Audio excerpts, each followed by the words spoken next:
하나님 말씀 함께 공독하겠습니다. 요한복음 18장 1절에서 11절까지 말씀, 그리고 25절에서 27절까지 말씀입니다. 조금 길지만은 같이 교독해서 한 절씩 교독해서 읽어가도록 하겠습니다. 예수께서 이 말씀을 하신 뒤에 제자들과 함께 기드론 골짜기 건너편으로 가셨다. 거기에는 동산이 하나 있었는데 예수와 그 제자들이 거기에 들어가셨다. 예수가 그 제자들과 함께 거기서 여러 번 모이셨으므로 예수를 넘겨줄 유다도 그것을 알고 있었다. 유다는 로마 군대 병정들과 제사장들과 바리새파 사람들이 보낸 성전 경비병들을 데리고 그리로 갔다. 그들은 등불과 횃불과 무기를 들고 있었다.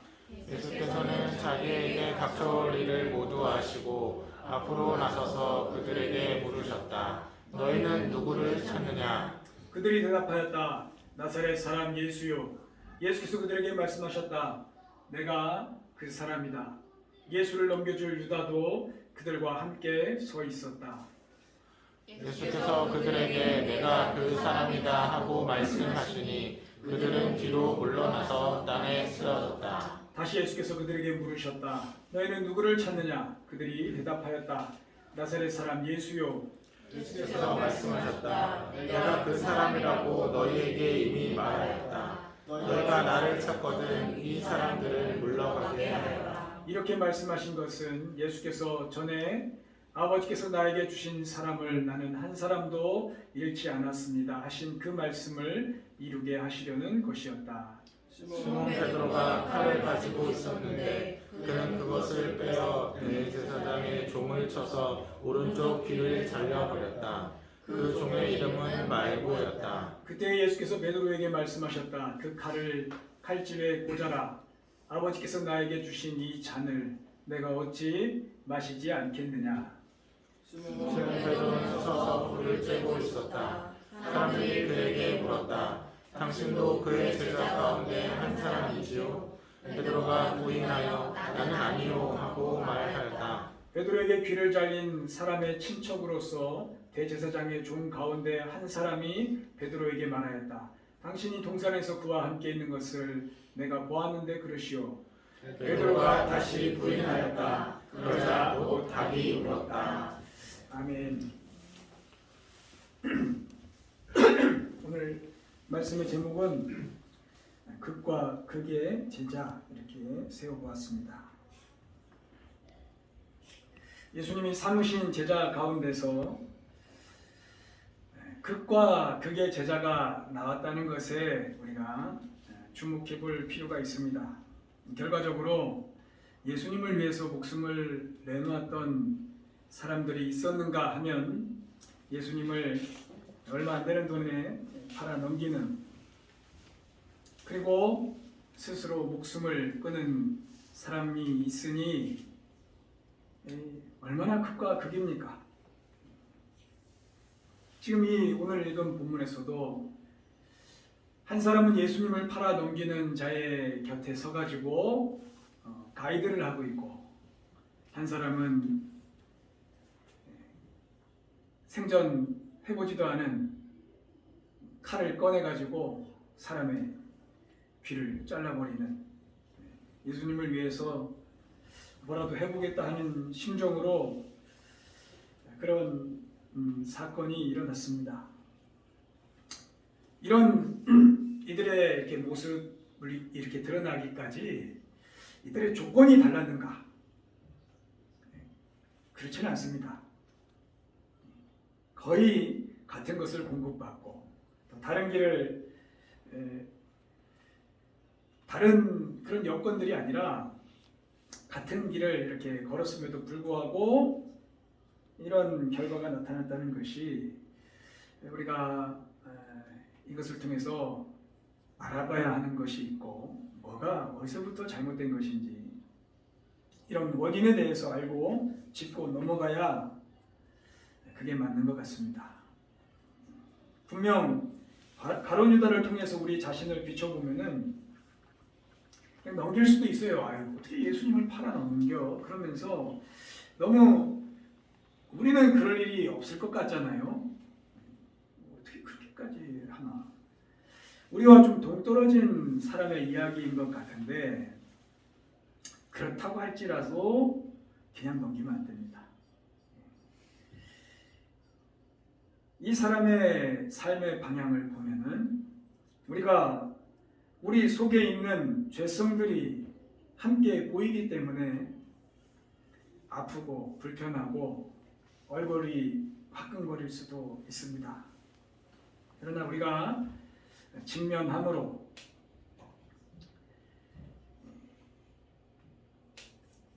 이 가룟 유다의 삶에 나타난 결이라고 할까요? 그 결을 한번 살펴보고 우리가 예수님을 팔지는 않다 할지라도 뭔가 비슷한 좀 비슷한 방향, 그런 삶의 태도가 우리에게 있다면은 이거 우리가 조심해야 되지 않겠습니까?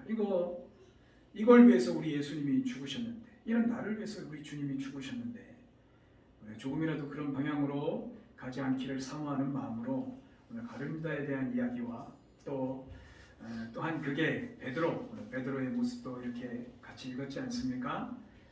이 극과 격을 좀 살펴보면서 우리도 예수님의 제자로 함께 살아가기를 소망합니다. 먼저는 공통점을 좀 선명하게 짚어야 됩니다. 그래야 이 다른 부분들이 드러나기 때문에 좀 몇 가지 살펴보겠습니다. 공통점으로는 예수님의 부르심을 받은 것에 또 부르심에 응답한 것이 공통적입니다. 응답하였습니다. 불러주셨습니다. 거기에 응답했고 어디서 살았건 무슨 직업을 가지고 있었건 부르셔서 응답하여 예수님을 따라 나서는 사람들입니다. 마음 가운데 나를 구원해 줄 메시아를 기다리는 사람들이었고 하나님께 은혜를 받기 원하는 사람들이었고 그래서 예수님의 말씀을 들었을 때 반응을 하여서 예수님을 따라 나선 사람들이에요. 여러분 웬만해서는 예수님의 제자가 되지 않아요. 좀 은혜 받았다고 예수님을 따릅니까? 이 세상 욕망과 자기의 꿈, 자기 방식 그거 양보하지 않아요. 은혜는 은혜고 혜택은 혜택이고 내 갈 길은 내 갈 길이라 생각하지 거기서 내가 뭔가를 턴해가지고 내 갈 길을 돌아서서 예수님을 따르겠다 그렇게 하지 않습니다. 그런 면에서 베드로부터 가룟 유다까지 시작에 있어서는 동일한 사람들이라고 할 수가 있습니다. 출발이 동일합니다. 상당히 큰 결단이고 누구 못지않게 감격이 있었던 사람들입니다. 그리고 예수님을 따르면서 예수님의 삶을 배운 것이 동일합니다. 이들은 참인간 예수 그리스도를 옆에서 지켜보면서 예수님의 삶을 배운 사람들이에요. 이 전 인류 역사 통틀어서 최고의 인생들입니다. 예수님을 직접 보다니. 저도 빨리 보고 싶긴 한데 예수님을 보면서 살았다니.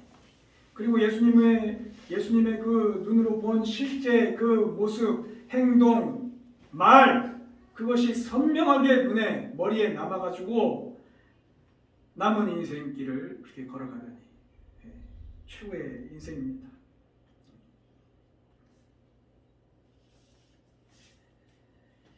옛 선지자들도 그것을 그렇게 보기 원하였는데 보지 못하였다. 예수님이 그렇게 말하실 정도로 너희들은 큰 축복이다. 그렇게 말씀하셨습니다. 그리고 또 이 사람들은 하나님의 나라를 이 땅에서 세워가시는 예수님을 눈으로 보았습니다. 말씀으로 먼저 배웠죠. 하나님 나라는 어떤 것인지 예수님을 통해서 직접 들었어요. 얘들아, 하나님 나라는 이런 거야. 지금 이 땅에서 하나님 나라가 세워져 가고 있는데 이런 거야. 말씀이 너희 안에 있어? 그럼 너희 안에 이미 하나님 나라가 세워지고 있어. 말씀으로 하나님 나라를 직접 보고 듣고 배웠고 또 예수님을 통해서 예수님이 계신 곳에 하나님 나라가 세워진다는 것이 무엇인지 눈으로 경험한 사람들이에요. 죽은 자가 일어나고 병자들이 일어나고 그 회복들은 몸의 회복만이 아니에요. 영적인 회복들. 하나님을 알게 되고 죄에서 일어나고 하나님을 소망하고 그런 하나님 나라가 세워지는 것을 실제적으로 보았습니다.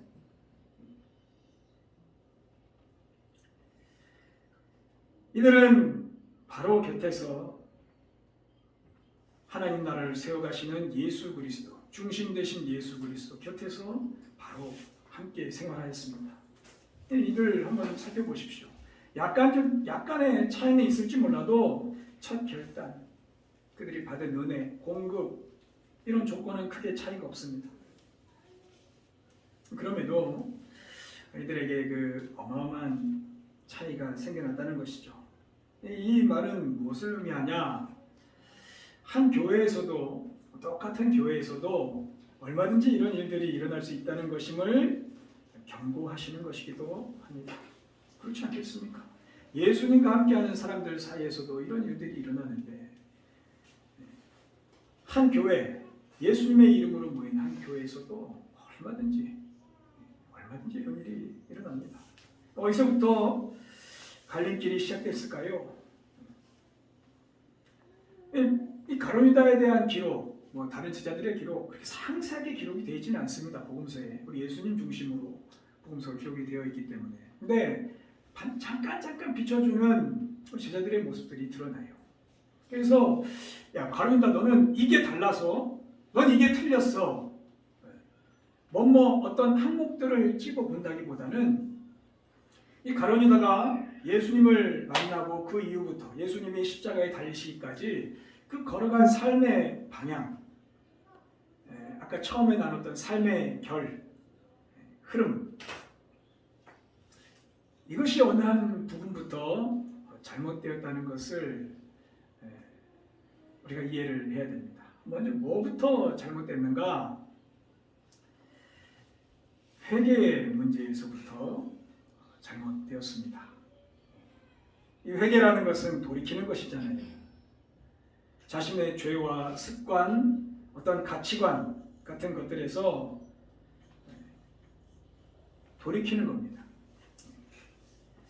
그 회개하는 결이 삶의 방향이 있어요. 회개하는 삶의 방향. 우리가 회개를 한 번 딱, 하나님 죄송합니다, 다시는 이렇게 안 살겠습니다 하고 딱 회개 딱 한번 세게 딱 하고 끝나는 것으로 생각할 수 있는데 절대 그렇지 않아요. 회개는 삶의 방향이에요. 하나님을 향해서 딱 돌이킨 이후에 그 방향으로 계속 걷는 거예요. 그런데 그 방향으로 계속 걸어가는데 그냥 걷습니까? 아니에요. 거기서 계속해서 나의 죄와 만납니다. 그때 계속해서 회개하는 방향으로 하나님 앞에 서 있는 거예요. 베드로가 배와 그물을 버려두고 예수님을 따랐다고 했는데 그러면 베드로는 거기서 회개가 끝난 게 아니잖아요. 그렇지 않습니까? 이제 거기서부터 시작하는 거예요. 턴했으니까 거기서부터 내 더러움과 만날 때마다 예수 그리스도를 바라보고 거기서 회개하는 거예요. 우리 하나님께서는 우리 인간이라는 존재가 내가 단번에 한 번에 변화되는 존재가 아니라는 것을 우리 하나님이 더 잘 아셔요. 여러분 중에 한 번에 변화된 사람 있습니까? 사람이 살아가면서 지녀왔던 죄의 모습, 삶의 습관, 삶의 방식, 삶의 중심, 그 가치관, 경제관, 인간관계, 그런 것들이 단숨에 리셋이 될 수가 없어요. 설령 진짜 큰 경험을 하고 급진적으로 변화가 된 사람, 죽을 급이 넘겼던지 그런 사람이라 할지라도 삶의 현장으로 딱 돌아오면은 회개할 것 투성이에요. 아닐 것 같아요? 회개라는 것은 예수님을 계속해서 바라보면서 거기에 그 길에 따르는 길에 부딪히는 나, 그런 나에게서 돌이키는 거예요. 우리 예수님이 그것을 도와주셔요. 그런 나를 직면하게 하십니다. 그걸 어떻게 한 번에 뒤집어요? 우리 못 살아요. 그러면 이런 죄인이 어떻게 한 번에 뒤집어져요? 완전히 다 바뀌어요. 우리 못 살죠. 근데 우리 인생길에 우리를 인도하시는 예수님께서, 성령께서 우리의 삶의 여정에서 직면하게 하시는 거예요. 이런 너의 모습을 이제는 좀 봐봐. 이것도 봐봐. 쭉 가다가 야, 봐봐. 아직도 이 부분에서 해결되지 않는 너를 또 봐봐. 거기에서 돌이킬 수 있도록 힘을 주시고 격려해 주시고 사람을 보내시고 말씀을 주시고 다양한 콘텐츠로 성령께서 우리를 세밀하게 도와주실 것입니다. 거기에서 돌이켜서 예수께서 가신 길을 따라가는 것, 이것이 회개예요. 이렇게 사는 삶의 방향이 있는 거예요. 방향. 이 결이에요. 이 결대로 가는 거예요. 그래서 이 회개는 무엇과 연결되는가? 우리가 자주 얘기하던 자기 부인. 예수님이 너희가 나를 따르려거든 자기를 부인하고 나를 따를 것이니라 그렇게 말씀하셨잖아요. 나를 부인해 가는 것과 이 결이 같습니다. 회개의 삶은 쭉 가다 보면 자기 부인과 다 맞닥뜨리게 돼 있어요. 신앙의 길을 걸으면서 여전히 남아있는 죄성, 내 고집, 내 방식, 내 욕심, 내 성질, 이런 것에서 나를 딱 직면했을 때에 순간적으로 자연스럽진 않겠지만 그거 어떻게 자연스럽게 돌아서겠습니까? 거기서 나를 부인하는 거예요. 그게 자기 부인이에요. 이것은 우리가 이 땅 사는 날 동안 언젠가는 완성된다. 그렇지, 그런 거 없어요. 끝까지 주님 부르시는 그날까지 자기를 부인해가면서 걸어가는 것이죠. 이 삶의 방향, 결. 나는 지금 내가 예수 그리스도를 만난 이유, 내가 신앙의 길을 걷고 난 이유, 내 삶의 방향, 내 삶의 결이 어떤가를 여러분 지금 보셔야 됩니다. 나는 그 길로, 그 방향으로, 그 결이 내 인생에 쫙 나서 온전하진 않지만, 아직 많이 부족하지만 나는 그 결로 가고 있는가. 가론유다를 한번 우리가 함께 보십시다. 그런 면에서 보면은 가론유다는 근본적으로 회개하는 삶의 방향이 아닙니다. 예수님을 따른 뒤에도 그가 가지고 있었던 습관, 가치관, 경제적인 개념들 여전히 가는 거예요. 하나씩 예수님께서 가론유다를 향해서도 계획을 가지시고 도우셨을 텐데도 불구하고 그의 삶의 과정에서는 회개하는 삶을 살지 않았어요. 결국은 자기를 부인해 가지 않았습니다.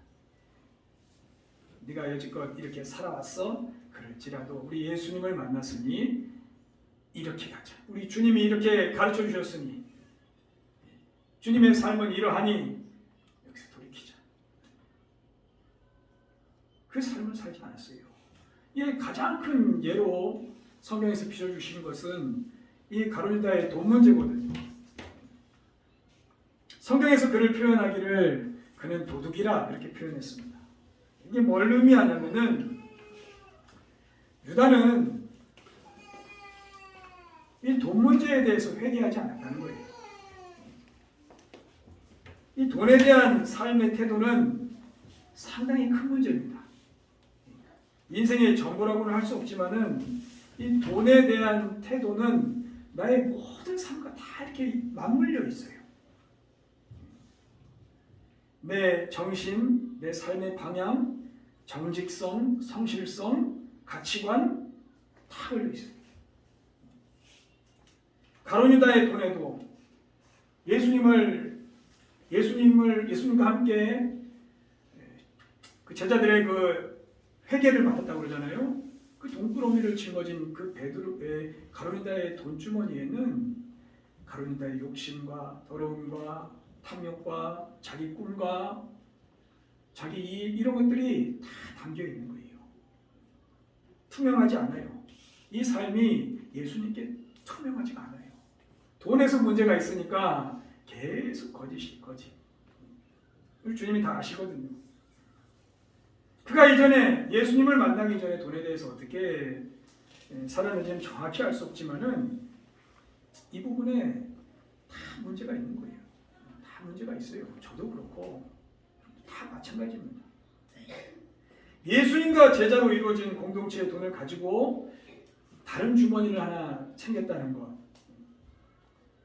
예수님이 계속 꾸준히 이 부분에서 회개해야 될 것을, 또 그 습관을 바꿔야 할 것을, 또 경제관념을 바꿔야 할 것을 계속해서 말씀하셨음에도 불구하고 그 예수님이 도와주시는 그때에 회개하지 않거든요.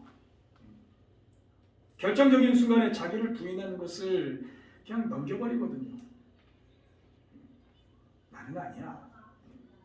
여전히 자기 방식으로, 자기 욕심으로, 여전히 자기 이익으로 그렇게 선택을 하면서 그렇게 살아갑니다.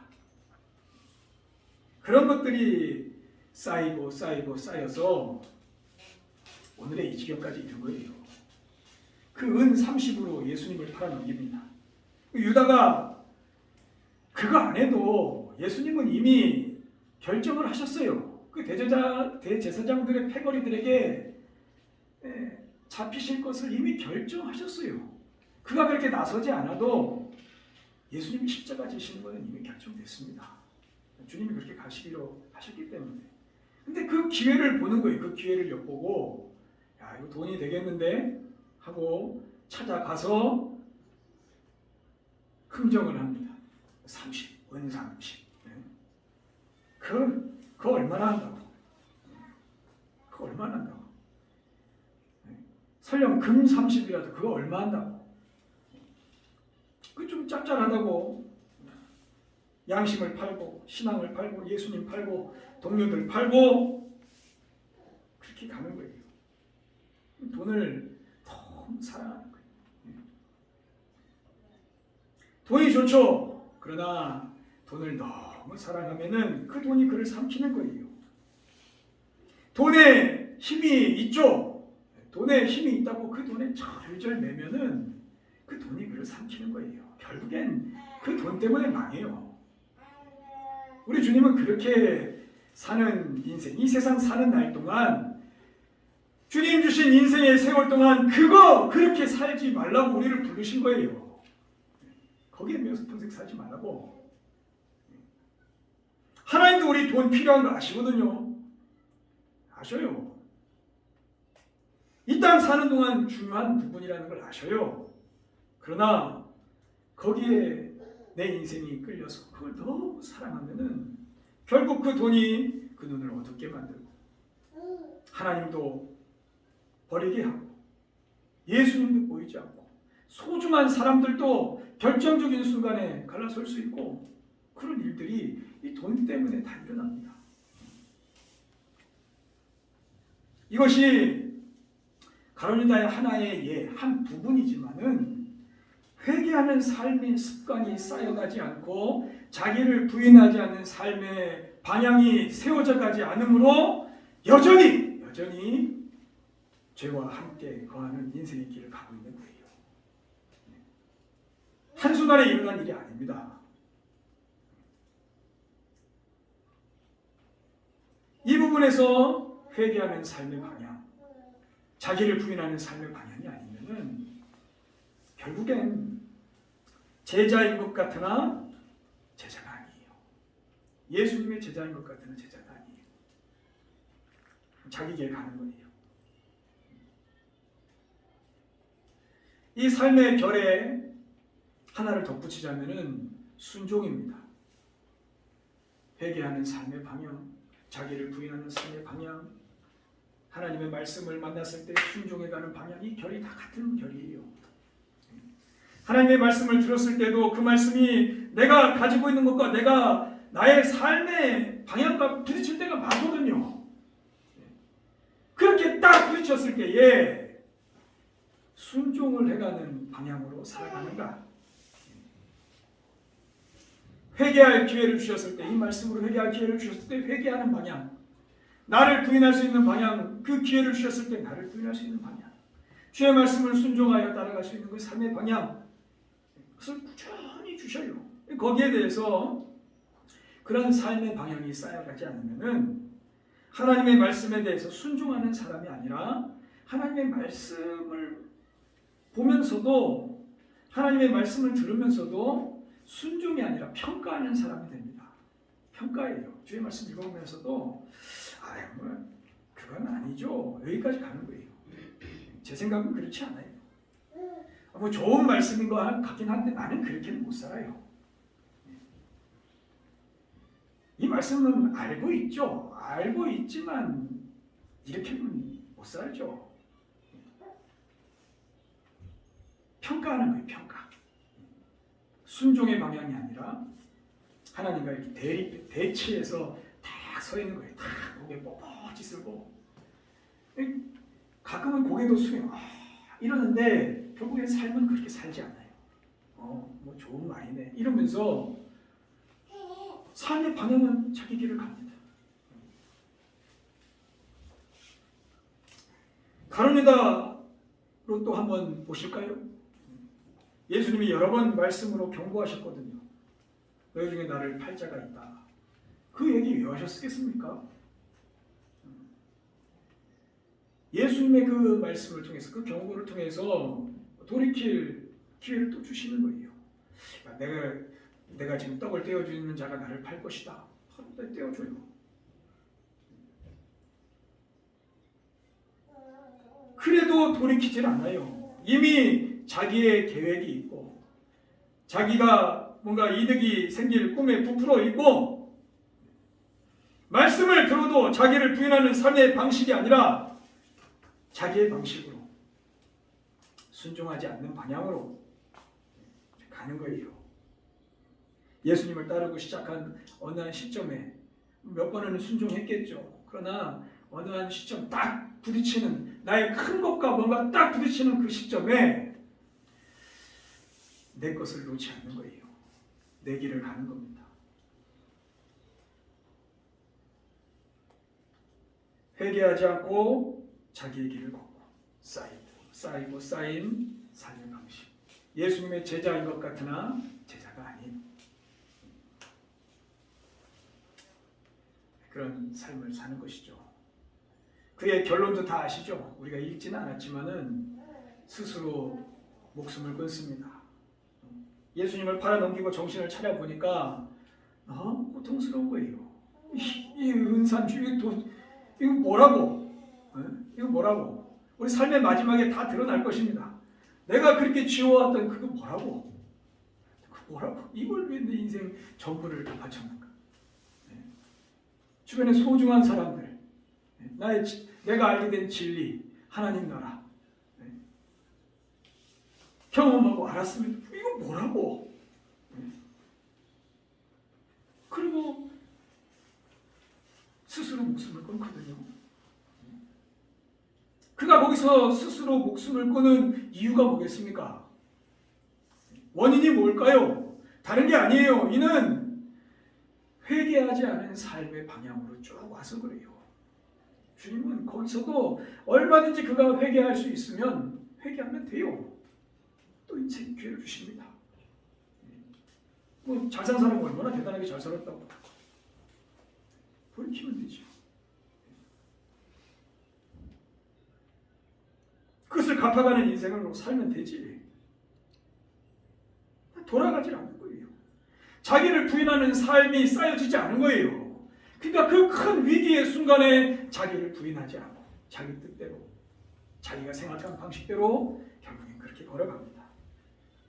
그 결국에 멸망. 예수님을 따르는 삶으로 시작하였으나 결국엔 멸망. 얼마나 안타깝고 가슴을 칠 일입니까? 근데 여타 베드로와 다른 제자들의 다른 부분은 그거예요. 이 결이 다른 거예요. 결이. 지금 얘기했던 그 결들이 다른 거예요. 베드로는 회개하는 삶의 습관을 쌓아간 사람입니다. 그는 예수님을 처음 만날 때도 주님, 저를 떠나십시오. 저는 죄인입니다. 예수님 앞에서는 이 죄인의 모습으로는 설 수 없다는 것을 처음부터 아는 거예요. 처음부터. 저는 주님 지금 옆에 설 수도 없습니다. 제 말이 너무 더러워요. 너무 더러워. 이분 앞에서는 죄는 안 되겠다. 이 방향으로는 안 된다. 예수님의 말씀에 자기를 부인하는 삶을 쌓아갑니다. 예수님이 툭하고 던지시는 그 말씀에 순종하는 삶을 쌓아가요. 그 베드로와 나눈 대화들이 얼마나 많은데요. 그냥 보십시오. 다 베드로의 죄성들이 얼마나 많이 드러나는지 보십시오. 근데 그 상황마다 베드로는 순종하는 방향, 회개하는 방향. 그렇구나, 내가 그렇구나. 내 속에 악한 마귀가 있구나. 그걸 아는 거예요. 예수님의 길을 방해하는 내 요소들도 있구나. 계속해서. 베드로가 그 길을 걸으면서 예수님이 이렇게 잡히셨을 때에 그 종들 앞에서 예수님을 부인합니다. 얼마나 수치스러워요. 나 예수님 몰라요. 아이고 잘못 보셨네. 뻔뻔하게. 어떻게 그런 연기를 했습니까? 얼마나 수치스러운 기록입니까? 그럼에도 불구하고 이 사건이 베드로에게 멸망의 사건으로 기록된 것이 아니에요. 이게 다른 거예요. 여기서 이 사람은, 베드로는 여기서 회개합니다. 예수님의 경고를 떠올리고 통곡을 하고 내가 얼마나 비겁한 사람인지를 하나님 앞에서 처절하게 눈물을 흘려요. 그리고 더 큰 자기 부인의 삶을 살아가기 시작한 또 하나의 출발지가 됩니다. 이후에 얼마나 많은 핍박과 얼마나 많은 그런 위협들이 많았어요. 사도행전 읽어보십시오. 근데 그 자리에서 그런 자리마다 자기를 부인하면 부인하지 예수님을 부인하진 않아요. 이게 방향입니다. 방향. 이 큰 위기 속에 어떻게 보면 위기지만 이 큰 연단 속에서 베드로는 예수 그리스도를 따르는 제자의 길로 한 번 더 가는 거예요. 이게 방향이 그래서 그래요. 작은 회개가 쌓이면 결정적인 순간에 큰 회개를 합니다. 작은 자기 부인이 쌓이면은 큰 순간에 자기를 부인합니다. 큰 항목에서. 작은 순종들이 쌓이면은 큰 부분에서 하나님께 순종하여 하나님의 사랑으로 사는 길에 한 걸음 더 나아갑니다. 한 번에 되는 것은 없어요. 삶의 방향입니다. 결입니다. 지금 내 삶의 여정입니다. 내가 한 걸음 한 걸음 우리 찬양한 것처럼 한 걸음 한 걸음 내가 걷는 길, 내가 어떤 길을 걷느냐, 거기에 이 어마어마한 차이, 극과 극의 모습으로 드러난 우리 제자들의 모습을 우리가 보는 것입니다. 우리 예수님의 순종을 한번 보십시오. 우리가 이제 18장, 19장 십자가를 지시기까지 우리 예수님을 계속 또 묵상할 텐데 예수님의 순종, 십자가를 한번 보십시오. 예수님의 순종이 단숨에 이루어진 거겠습니까? 아니에요. 예수님은 모르긴 몰라도 이 세상이 있기 전부터 하나님 아버지께 순종하신 분입니다. 순종이 오신 분. 하나님 아버지 앞에 아버지 자기를 부인해온 분이에요.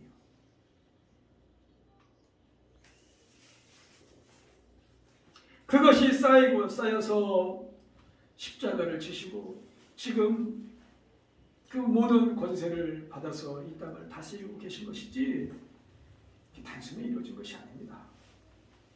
한 행동이 아니에요. 예수님의 영혼을 향하여 영혼으로 가짐하는 그 방향입니다. 삶의 방향. 아버지께 것이죠. 아버지 앞에서 나를 부인하는 삶. 이 땅에 세워진 교회들도 한번 보십시오. 초대교회부터 시작해서 지금까지 세워진 모든 교회는 단순히 세워진 게 아니에요.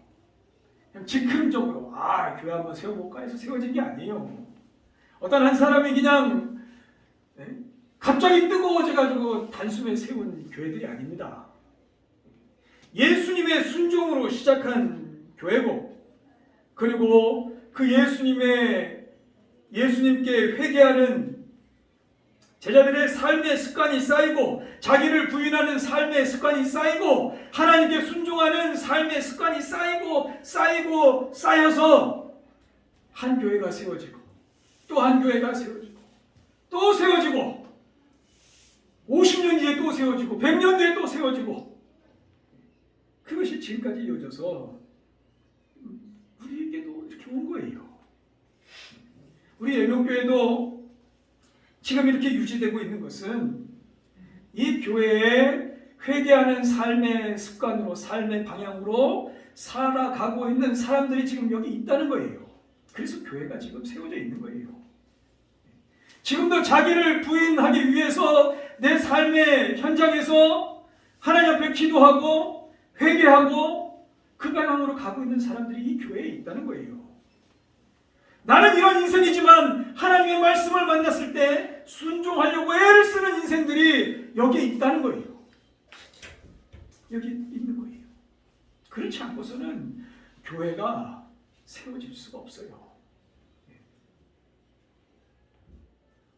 우리의 회개 위에, 자기 부인 위에, 우리의 순종 위에 하나님이 이 교회를 세워가십니다. 여러분의 순종 위에, 자기 부인 위에, 여러분의 회개하는 삶의 결 속에서 여러분의 가정이 믿음의 가정으로 세워지는 것입니다. 그게 그냥 되는 게 아니에요. 믿음의 가정으로 세워가야지. 그게 말로 되는 게 아니에요. 그 결 속에서 부부가 그렇게 세워져 가고, 자녀들이 그것을 그 결대로 같이 가는 것이고, 그것을 보고 배워가는 것이고, 하나님께 순종하는 선택들을 보고 배워가는 것이고, 그 가정으로 세워지는 거예요. 그리고 그의 한 인생을 통해서 선한 열매들이 거기서 맺는 거예요. 그 순종, 그 회개하는 삶들로 그렇게 하나님의 나라는 세워져 가는 것입니다.